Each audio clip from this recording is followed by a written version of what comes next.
We have a packed show for you today, and we are going to start with Miami Mayor Francis Suarez, who is on a roll lately. He was just elected president of the National Conference of Mayors, which will raise his political profile nationally. At home, the mayor is attracting a bunch of high-tech companies to the city. He's advocating for crypto and supporting Miami Freedom Park. That is the billion-dollar complex that would be built on the site of the Mel Reese Golf Course just east of Miami International Airport. And the centerpiece of the complex would be a 25,000-seat soccer stadium for Inter Miami FC, the MLS soccer team, co-owned by Jorge and Jose Mas, Marcel Claret, and former soccer star David Beckham. Joining us now by way of Zoom is Miami Mayor Francis Suarez. Mr. Mayor, alcalde, good morning. Great to see you. Good morning, Michael. Es un placer estar contigo. Estoy muy contento. Thank you very much, Mr. Mayor. Let's begin with Miami Freedom Park. You have been, from the beginning, a strong advocate for this park, taking 131 prime acres, really the last big green spot in the city of Miami, turning it over to the Mas brothers, Mr. Claret, Mr. Beckham, and letting them build this huge complex. Why is this a good idea? Well, it's a good idea because, look, first of all, I would love, as mayor, you always want the best of everything, right? I wish I could have a 200-acre golf course and a sports complex, both in my city. But unfortunately, oftentimes, you have to make a decision. And the property is not mine. The property is the residents of the city of Miami. And so what we did was we put up to a vote a few years ago, the concept of changing the purpose of the property. Right now, the property is, as you said, a golf course that is run by a private company, very well run, I might add, by a great family, the DeLuca family, who have done a phenomenal job with the First Tee program there.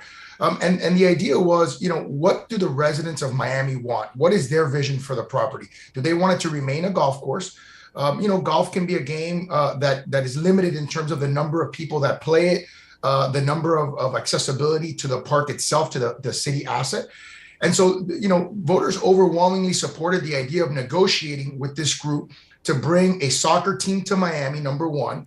Number two, to create a 60-acre park. Right now, the property does not function as a park per se. It's a private golf course. You got to pay for it and to be able to use it. And you can only use it for one purpose. And now it's going to have a 60-acre public golf course. It's going to generate $1 billion conservatively in revenue for the city, which is what makes, I think, the deal unique in terms of sports deals. If I may, let me jump in before you sort of enumerate all the good things about this. If there is a downside, it's something like former Judge Stan Blake. I spoke with him late this week, and he is a citizen of Miami, and he says essentially, it's a land grab. You are giving this prime 131-acre piece of property to billionaires who, yes, are going to pay the city hundreds of millions of dollars over the years, but in fact, they're going to make hundreds of millions themselves. So, what's the trade-off?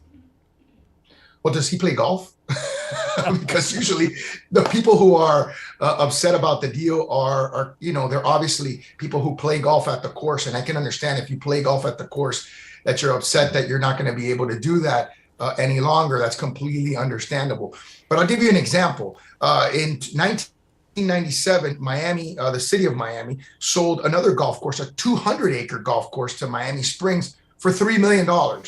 Now, Miami's going to be generating $10 million a year, not $3 million total, $10 million a year for 99 years. It's $1 billion in revenue just off that property alone. Right now, on a good year, we generate $250,000 from the 130 acres. So it's a significantly greater revenue proposition for the city. And listen, don't take my word for it.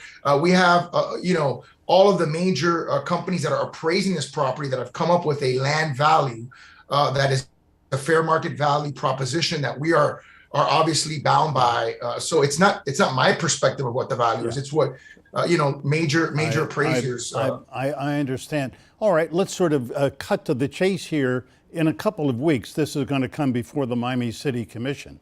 It needs 4 out of 5 commissioners to vote yes to sort of go on. That's not the final word. There have to be zoning changes and so on. But Are there 4 votes on the Miami Commission to approve this?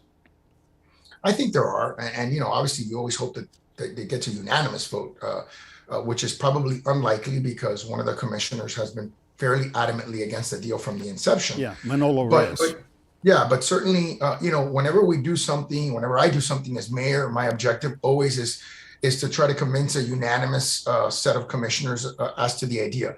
I think in my case, and I think this is where the judge and I might disagree a little bit, is we can have a disagreement on what's the best sort of objective for this property. But at the end of the day, it's the voters of Miami who own the property. I don't own it. He doesn't own it.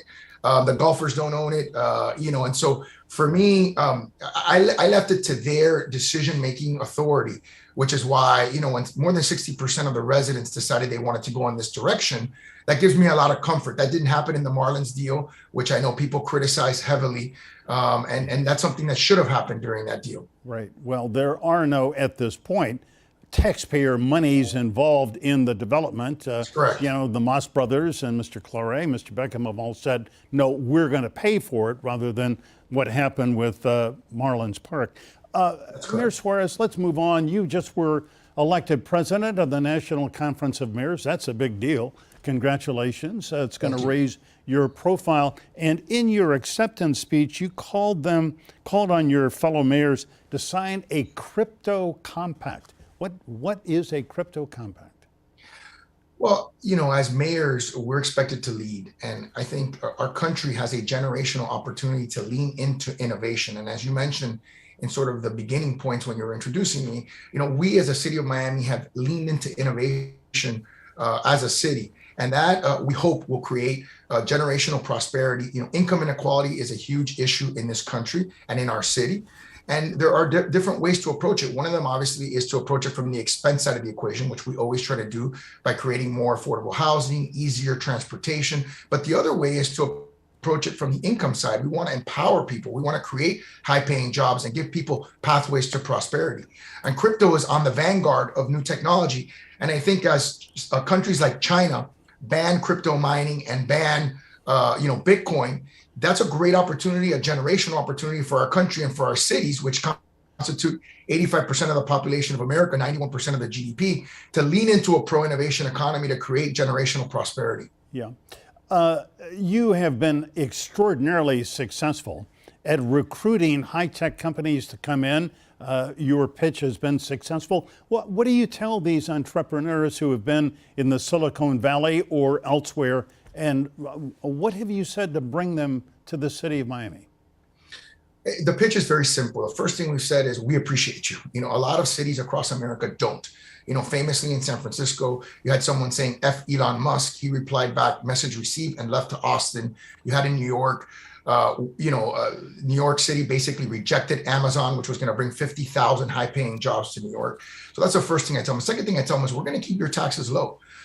We've maintained taxes at the second lowest level since the 1960s. And Mike, you may or may not be surprised to know that our budget has actually doubled in size, which allows us to fund things like homelessness, right? We're at the lowest level of homelessness since the year 2013.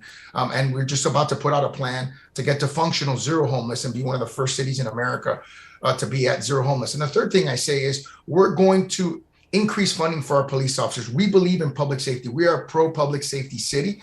And what has happened as a result of that is, while many cities across America have increased their homicide rate enormously, in the city of Miami, we just had a 25% decrease in homicides, 14% decrease in contact shootings. And so it's a completely different narrative.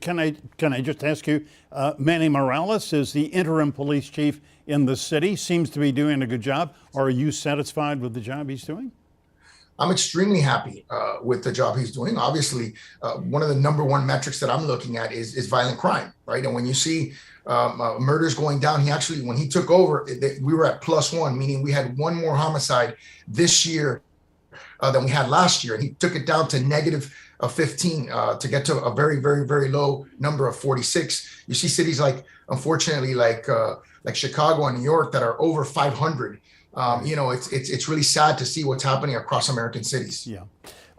Mayor Suarez, you are 44 years old, for what it's worth. I have known you since you were a baby, so I'm glad to still have this contact with you. But I look at you, and you are a rising star in the political firmament. You are a Republican, registered Republican, although you perform nonpartisan duties. How far do you want to go? What are your political ambitions? Well, I'm 44 and you've known me since I was 4. So you've known me for about 40 years, maybe more.